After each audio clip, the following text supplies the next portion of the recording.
அஸ்ஸலாமு அலைக்கும். மௌனம் மற்றும் புன்னகை இரண்டும் சக்தி வாய்ந்த வார்த்தைகள். புன்னகை பல பிரச்சனைகளை தீர்க்கும் வழி, மௌனம் பல பிரச்சனைகளை தவிர்க்கும் வழி. பாதியில் வந்தாலும் விட்டு கொடுக்காத ஒரே ஒரு உறவு மனைவி மட்டுமே.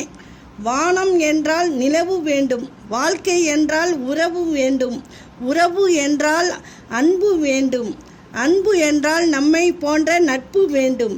நேசமான நட்பிற்கு உன்னிடத்தில் உழைப்பும் உண்மையையும் நீங்கள் ஜாக்கிரதையாக கையாள வேண்டியது பணமோ பொருளோ அல்ல, மனிதர்களை.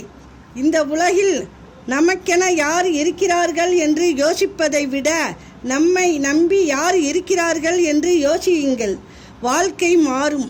எப்பொழுதும் முடிவுகளை நாமே எடுக்க பழகுகின்றோமோ அப்பொழுதுதான் அதன் விளைவுகளை எதிர்கொள்ளும் தைரியம் நமக்குள் பிறக்கும். குறைவாய் பேசுதலும் மௌனமாய் இருத்தலும் தலை சிறந்த தற்காப்பு. அஸ்ஸலாமு அலைக்கும்.